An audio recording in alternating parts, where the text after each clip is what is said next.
Um mundo misterioso, um estilo de vida um tanto quanto desconhecido, criaturas que não existem mais, pessoas que viviam centenas de anos, supostos gigantes que andavam sobre a Terra, e uma época que desperta a curiosidade de muita gente.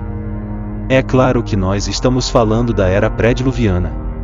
A Bíblia registra o período antediluviano nos primeiros capítulos do livro de Gênesis.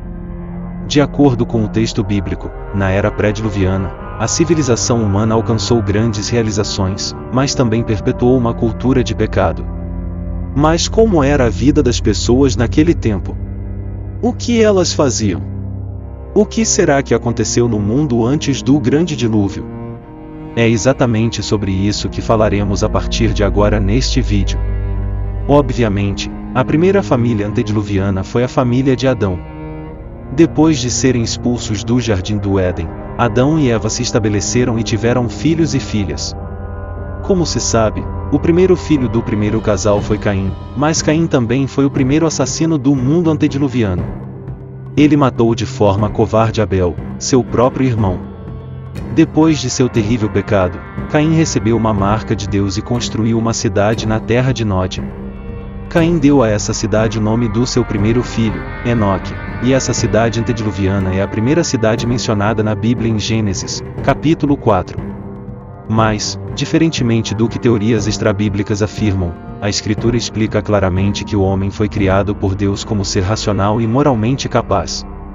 Isso significa que, embora o homem experimente um tipo de evolução intelectual à medida que adquire conhecimento e desenvolve novas tecnologias, biblicamente, não houve um processo evolutivo como espécie, conforme defendido por algumas teorias científicas. Isso fica muito claro quando olhamos para os relatos bíblicos sobre o período antediluviano. Como foi dito, Caim, o primeiro ser humano a nascer na Terra, era desenvolvido o suficiente para edificar uma cidade, e seus descendentes, por sua vez, foram responsáveis por grandes invenções. Por exemplo, com Jabal, Jubal e Tubal-Caim, a sociedade antediluviana aprendeu a habitar em tendas, a criar rebanhos de gado, a desenvolver as artes com o uso de instrumentos musicais e a forjar ferramentas através do trabalho com cobre e ferro. Depois, no tempo de Noé, a Bíblia mostra como o homem já tinha a capacidade e os recursos necessários para construir uma grande arca, conforme as instruções divinas. Então, embora a Bíblia não forneça muitos detalhes sobre como foi esse período, fica claro que no mundo antediluviano houve um forte desenvolvimento tecnológico e cultural.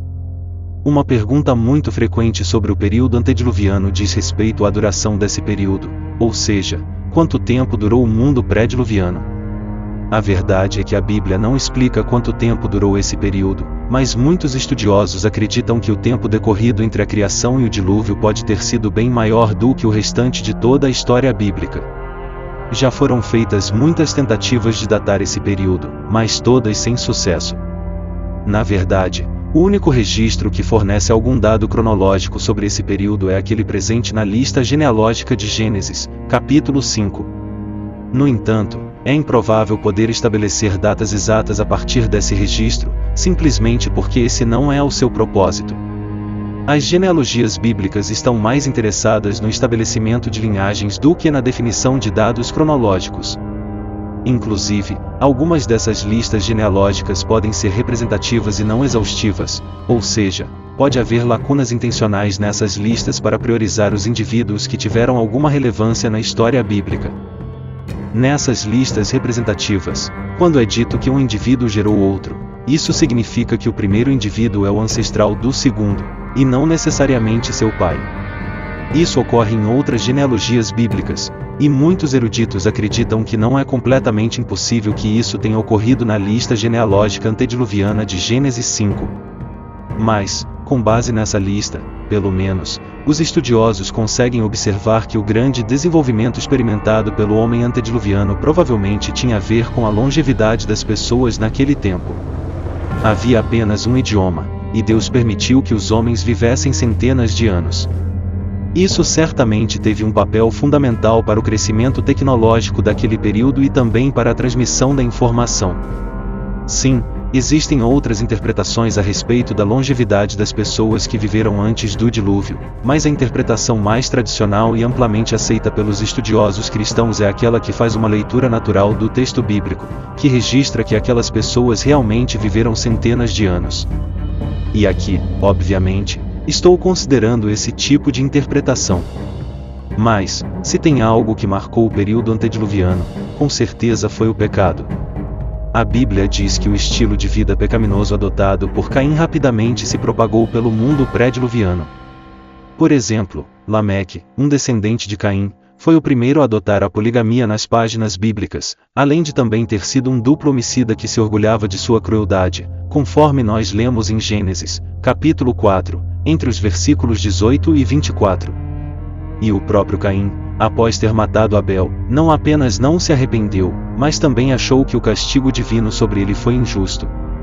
Em Gênesis, capítulo 6, a Bíblia ainda diz que, no período antediluviano, os filhos de Deus se misturaram com as filhas dos homens. É verdade que alguns intérpretes defendem que isso significou uma mistura entre seres espirituais e humanos, em outras palavras, supostamente anjos caídos tiveram relações com mulheres na terra. Mas a maioria dos estudiosos concorda que a interpretação que mais se adequa ao texto bíblico é aquela que diz que essa mistura se tratou, na verdade, da degeneração humana promovida pelo relacionamento de pessoas piedosas com pessoas ímpias, de modo que rapidamente a impiedade prevaleceu e caracterizou toda aquela civilização. Isso quer dizer que, naquele tempo, a linhagem piedosa de Sete foi o ramo da humanidade que preservou o conhecimento de Deus. Mas, com o tempo, essa linhagem se misturou com a linhagem ímpia de Caim, e a depravação espiritual alcançou um limite intolerável. E dessa mistura, inclusive, surgiram os Nefilins, que eram os homens valentes e de grande fama na antiguidade. Mas, no período antediluviano, também viveram pessoas que realmente eram comprometidas com o Senhor. Abel, por exemplo, foi o primeiro mártir, que continuou sendo lembrado como um exemplo de fé até nos tempos do Novo Testamento. Enoque foi outro que teve um relacionamento tão próximo com Deus que acabou sendo transladado para não ver a morte. E, por último, foi naquele período que Noé também nasceu, cresceu e se desenvolveu como homem.